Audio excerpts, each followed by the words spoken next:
Now 67, Sharon Stone is finally confirming what so many of us suspected all along. For decades, she's been one of Hollywood's most enigmatic stars, famous not just for her beauty, but for her fearlessness.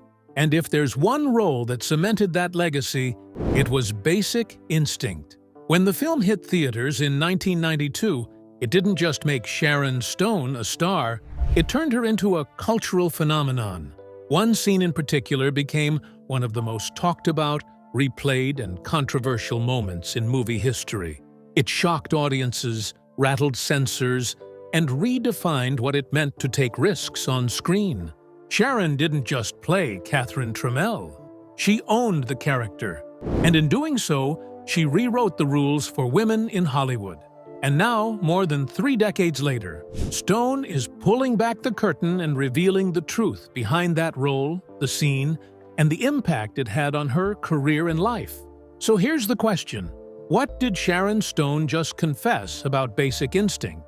And why has it reignited a conversation that refuses to die? Stick around, because this revelation is bigger than you think. From small-town girl to Hollywood's ice queen, Sharon Von Stone was never meant to blend into the background. Born on March 10, 1958, in the small town of Meadville, Pennsylvania, she came into a world far removed from the flashing cameras and red carpets that would one day define her life.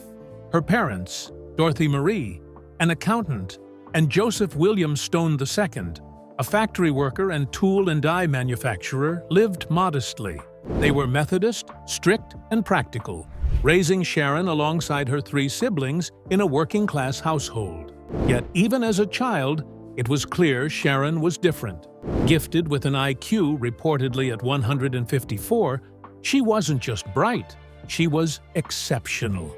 At just 5 years old, she skipped straight into 2nd grade, outpacing her peers academically while already displaying a boldness that set her apart. But brilliance did not shield her from pain.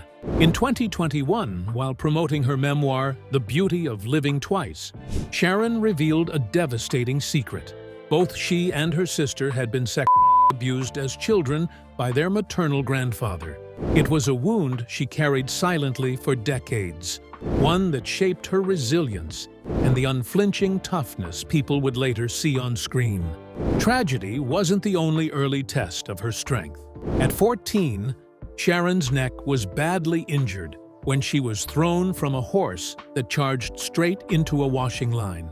The accident could have ended her ambitions before they even began. Instead, it became another battle scar, proof that she wasn't built to break.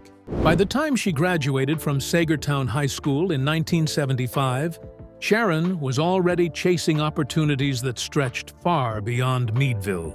At just 15, she entered Edinburgh State College on a creative writing scholarship, showing once again her sharp mind and drive. But the small-town campus couldn't contain her. A beauty pageant would change everything. After winning the title of Miss Crawford County, she became a candidate for Miss Pennsylvania in 1976. One judge offered blunt advice: quit college, move to New York, and become a model. It was the kind of crossroads moment that could terrify most teenagers. For Sharon, it was a challenge she was more than ready to accept. She packed her bags, left Meadville, and moved in with her aunt in New Jersey. Within a year, she signed with the legendary Ford Modeling Agency in New York City. It was 1977, and suddenly, Sharon Stone was no longer the bright, restless girl from Pennsylvania.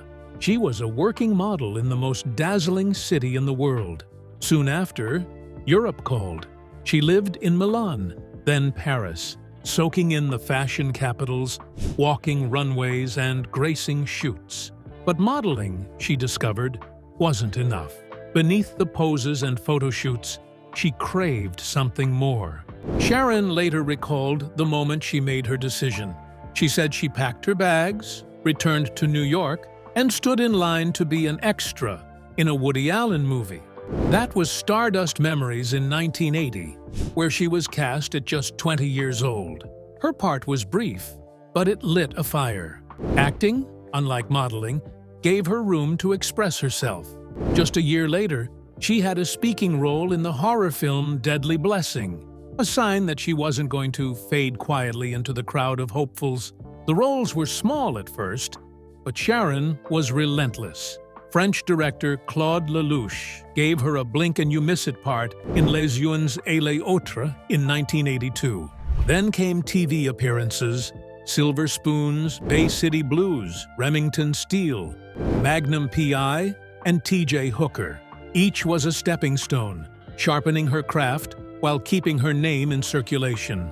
Her first notable film role came in Irreconcilable Differences in 1984, a drama alongside Ryan O'Neal, Shelley Long, and a young Drew Barrymore. Critics began to notice her presence, her ability to dominate a scene even when the script gave her little to work with. Then came her plunge into the adventure genre, where she starred opposite Richard Chamberlain in King Solomon's Mines, and its sequel, Alan Quatermain and the Lost City of Gold. The films were widely panned, but Sharon's spunky, sharp-talking performance stood out. Critics dismissed the plots, but many admitted she had the spark of a heroine who could hold her own in a man's world. Still, Hollywood wasn't ready to crown her yet. For Alan Quatermain and the Lost City of Gold, she earned her first Golden Raspberry nomination for Worst Actress. For many, that kind of public shaming might have been the end. For Sharon, it was just noise. Through the late 80s, she worked steadily, refusing to disappear. She played a role in the massive ABC miniseries War and Remembrance, showed up as a reporter in Police Academy 4, Citizens on Patrol, and took on darker, grittier roles in films like Cold Steel and Above the Law. By 1988, she was starring opposite major names like Steven Seagal and Carl Weathers in action-heavy thrillers. Sharon Stone wasn't yet a household name, but she was everywhere. And with each project, no matter how small, she was building toward the moment that would forever alter her career. She was learning how to command attention and how to project danger, allure, and intelligence in equal measure. The 1980s may not have handed her instant stardom, but they gave her something even more valuable: grit, experience, and a hunger to break through. Hollywood hadn't yet realized it, but Sharon Stone was about to become impossible to ignore. Sharon Stone's breakout role. By 1990, Sharon Stone was no longer just another hopeful actress clawing her way through Hollywood. She was about to step into the kind of spotlight most only dream of. That year, she landed a role that turned heads and shifted her career onto a fast track: Paul Verhoeven's sci-fi action blockbuster Total Recall. Starring opposite Arnold Schwarzenegger, she played the seemingly sweet, devoted wife of a construction worker, a woman who, in true Verhoeven fashion, turned out to be anything but what she appeared. The film exploded at the box office, raking in more than $260 million worldwide. Audiences were hooked, critics were impressed, and Sharon suddenly had what she'd been working toward for years: credibility and momentum. Total Recall proved she could hold her own against the biggest action star of the era, and the offers began to pour in. By 1991 alone, she was cast in 5 films back-to-back. That year, Sharon became a cinematic chameleon. In He Said, She Said, Roger Ebert described her as the quintessential bad girl. In Scissors, she tackled the role of a repressed woman, spiraling in a psychological thriller. She slipped into wealth and elegance in Diary of a Hitman, transformed into a bold photojournalist in Year of the Gun, and played a manipulative ex-lover in the noir-inspired Where Sleeping Dogs Lie. None of these roles made her a household name, but they showcased her range, her audacity, and her refusal to be boxed in. Then came 1992, the year everything changed. Paul Verhoeven called her back, this time not for a supporting role, but for the one that would forever etch her into pop culture history. Basic Instinct wasn't just another film. It was a high-stakes gamble drenched in sex, mystery, and danger. At the center of it all was Catherine Trammell, a brilliant bisexual novelist with a chilling smile and a razor-sharp mind. She was a woman who might be a murderer or might simply be toying with everyone around her. It was a role dripping with risk, loaded with nudity, controversy, and enough edge to make most actresses run in the opposite direction. And that's exactly what many did. The part was offered to others first, but they turned it down. Sharon didn't flinch. When the movie hit theaters, the reaction was electric. Critics were split on the film itself. But Sharon? She was undeniable. Peter Travers of Rolling Stone wrote that Verhoeven had crafted a cinematic wet dream. But it was Sharon who scorched the screen, delivering what he called a star-making performance. He pointed out that while she had been the bright spot in too many forgettable films before, Basic Instinct gave her the chance to prove she could be more than a pretty face. She could make you laugh, make you squirm, and leave you unsettled, all in one scene. Australian critic Shannon J. Harvey called it one of the best films of the early 90s. He even went so far as to say it did more for female empowerment than any feminist rally. Sharon, he noted, was as hot and s**ty as she is ice-pick cold, and audiences agreed. The film grossed over $350 million worldwide, cementing her as the new femme fatale of the decade. For her performance, Sharon earned a Golden Globe nomination, 4 MTV Movie Award nods, and, ironically, a Golden Raspberry nomination for Worst New Star. Hollywood could mock, critics could debate, but one thing was clear: Sharon Stone was now in a league of her own. But the role that made a legend was never meant to be hers in the first place. How Sharon Stone beat the odds and landed the role of Catherine Trammell. Before Sharon Stone became the ultimate femme fatale, Catherine Trammell, in Basic Instinct, Hollywood had its eyes set elsewhere.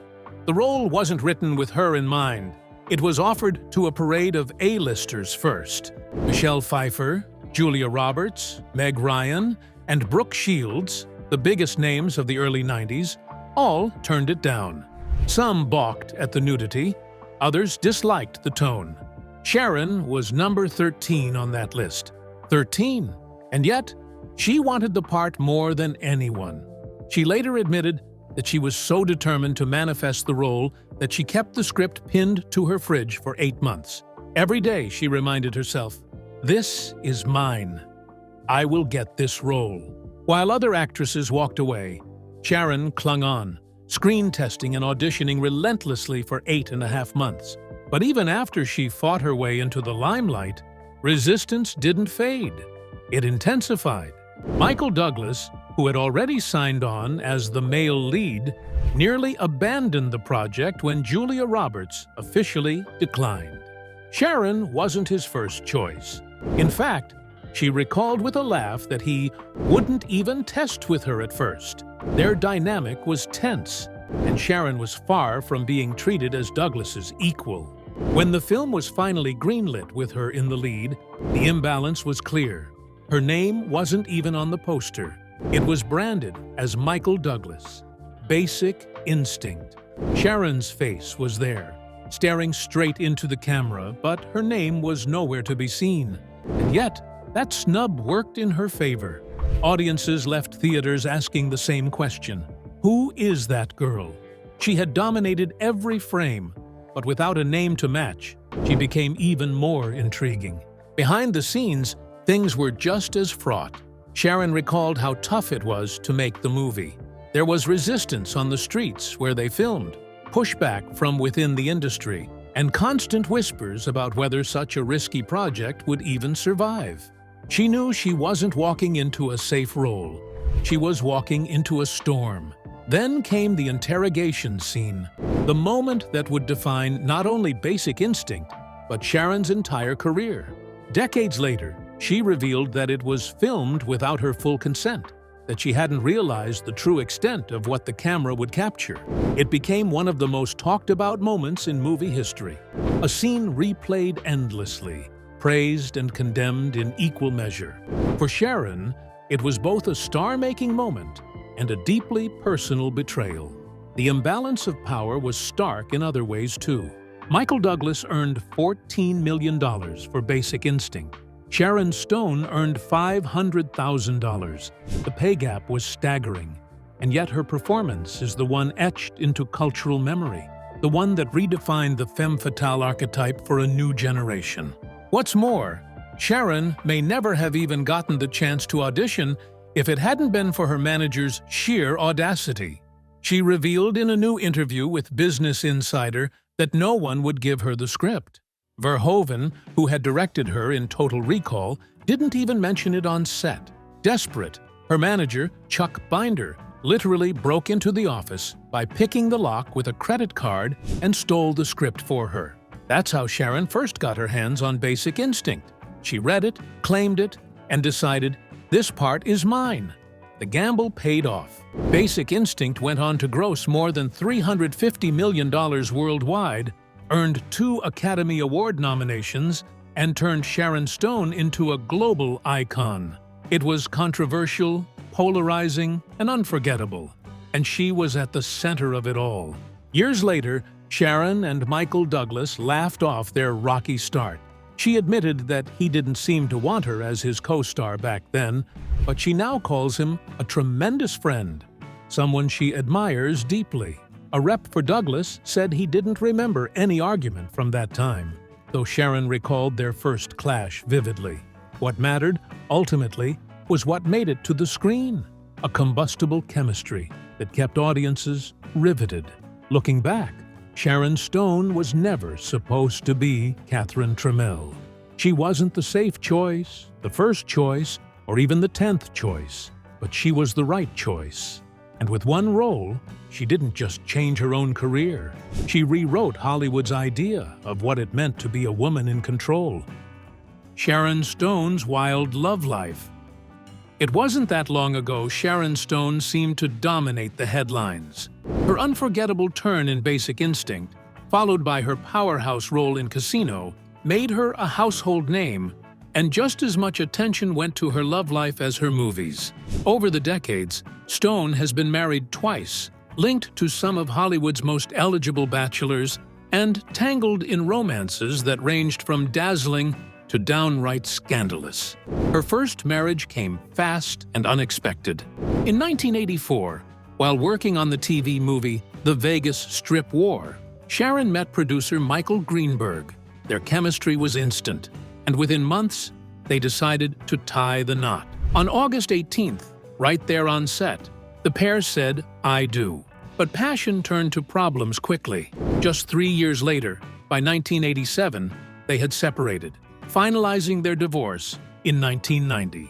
Greenberg eventually moved on, remarrying actress Nikki Smook in 2000, while Sharon had already stepped into a whirlwind of new romances. One of the more explosive chapters came during the filming of the 1988 miniseries War and Remembrance. Stone worked alongside Canadian actor Hart Bochner, the son of a veteran star Lloyd Bochner. On screen, he played a young sailor. Off-screen, he and Sharon reportedly fell into an affair. The twist? She was still married to Greenberg at the time. Things soured quickly. And when it ended, Hart made headlines by declaring to People magazine that Stone was the Antichrist. It was messy, it was public, and it set the tone for the fiery reputation that would follow her.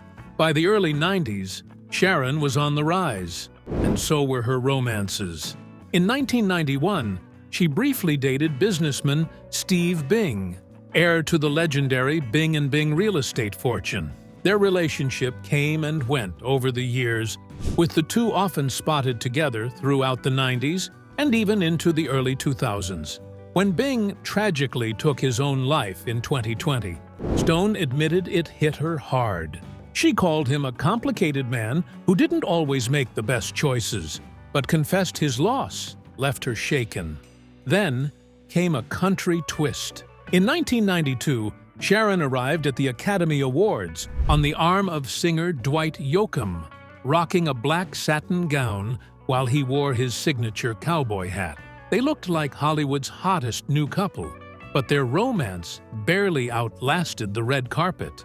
That Oscar night, what turned out to be their only major appearance together before the fling fizzled. That same year, sparks flew again, this time with film producer Bill McDonald. The two met on the set of Sliver in 1993, and their connection was intense enough for McDonald to leave his wife, Naomi Baca.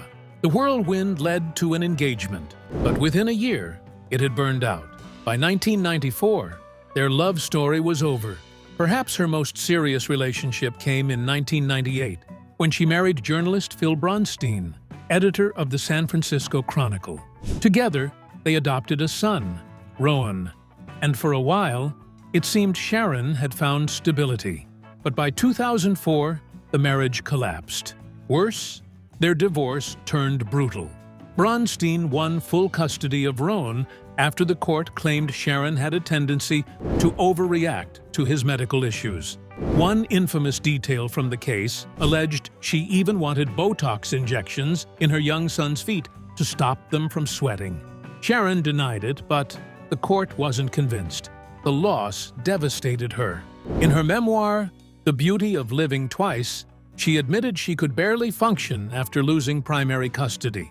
She wrote about crying endlessly and feeling like nothing mattered except getting her son back. Rowan, now 22, later added her surname to his own, becoming Rowan Joseph Bronstein Stone, and has since carved his own path as a culinary student.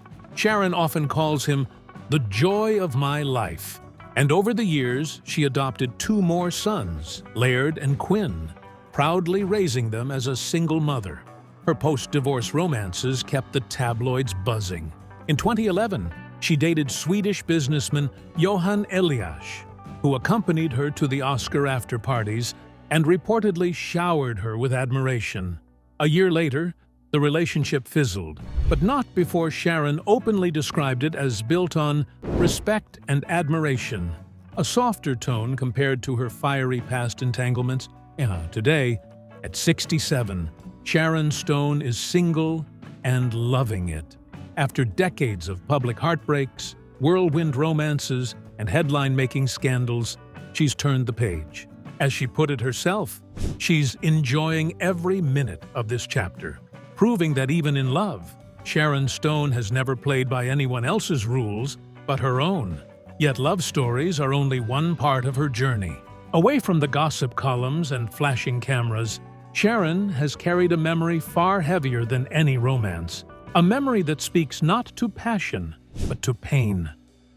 Suffering at the hands of a Hollywood executive. For decades, Sharon Stone has been one of Hollywood's most fearless women, never afraid to shock audiences on screen and never afraid to tell the truth off it. But behind the fame, and there's a darker story Sharon has carried with her, a story she's only recently decided to tell. In a candid interview on Kelly Ripa's Let's Talk Off-Camera podcast, Sharon peeled back the curtain on one of her earliest and most traumatic encounters in Hollywood. It was the early 1980s, before she was a household name, when she was invited to meet a senior executive at Sony Pictures. At first, it felt like a dream. The executive showered her with compliments, kept her waiting in anticipation, and made her believe this meeting could change everything. But then, the unthinkable happened. Sharon recalled how the executive suddenly walked toward her, unzipped, and exposed himself right in her face. His words were chilling, but first, she remembered laughing and crying at the same time, not because she found it funny, but because she was in shock, trapped in that terrifying, hysterical response trauma often forces out of you.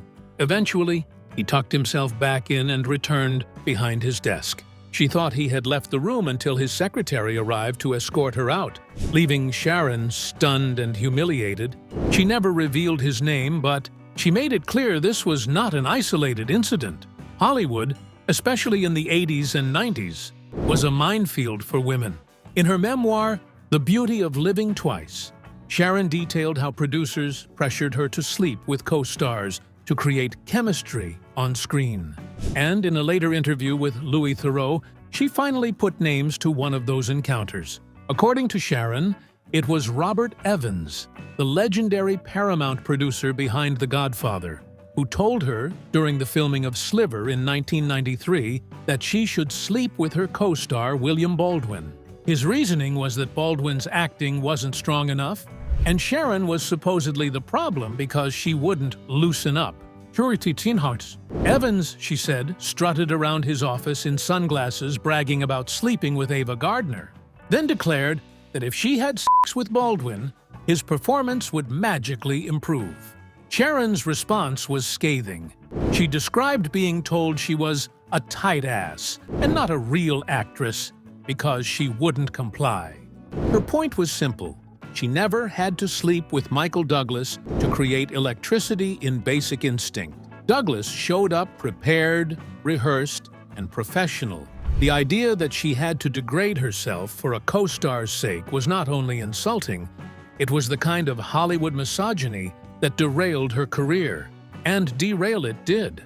Despite her Oscar-nominated performance as Ginger McKenna in Martin Scorsese's Casino, Sharon insists the industry turned on her. She claimed director Francis Ford Coppola warned her she wouldn't win the Academy Award that year, not because she didn't deserve it, but because the industry wasn't ready to let a woman like her dominate.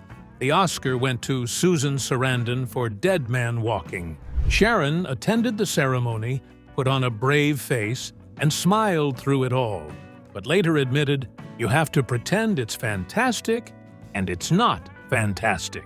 After that, the roles dried up. Instead of capitalizing on her talent, Hollywood branded her as difficult, cold, or hard to cast. She was pushed into smaller roles in films like Catwoman, Lovelace, and Basic Instinct 2, performances she poured herself into, but which were largely ignored. As she put it, she became the invisible actress. Sharon has never been shy about why this happened. She believes the industry didn't want her to succeed, not after she proved she could hold her own against men like Michael Douglas and Robert De Niro. What if she gives another performance and gets nominated instead of Robert De Niro? That's not what we want to have happen, she recalled being told. To her, it was always easier for Hollywood to dismiss her than to acknowledge her power. Still, Sharon refused to stay silent. In 2015, she spoke out about the brutal gender pay gap, revealing that after Basic Instinct, she was still being offered pennies compared to her male counterparts. She remembered sitting in her kitchen, crying to her manager, vowing not to work until she got paid fairly. Even then, she admitted, "I still got paid so much less than any man." Through it all, Sharon Stone has remained what she's always been: unapologetic, raw, and unflinchingly honest. Her stories, whether about harassment, exploitation, or Hollywood's bias, aren't just confessions. They're a reminder of how much women in the industry have endured and how much still needs to change. Now 66, Sharon Stone is finally confirming what we all suspected. Sharon Stone has always been brutally honest about the role that made her a legend, and the truth isn't nearly as glamorous as the headlines made it out to be. For decades, Basic Instinct has followed her like a shadow, not just because of Catherine Trammell's icy brilliance, but because of one scene that changed movie history forever: the interrogation. Looking back now, Sharon admits her feelings about that moment are complicated. In her own words, the scene made her an icon, but it didn't bring her respect. She became unforgettable, but also trapped in an image she hadn't fully agreed to. And that's because, as Sharon revealed in her memoir, The Beauty of Living Twice, what the world saw wasn't exactly what she thought she had signed up for. According to her, on the day of filming, she was told something casual, almost technical, that the white of her underwear was reflecting light and throwing off the camera. The request was simple: remove them, just for the shot. She was reassured that nothing explicit would be seen.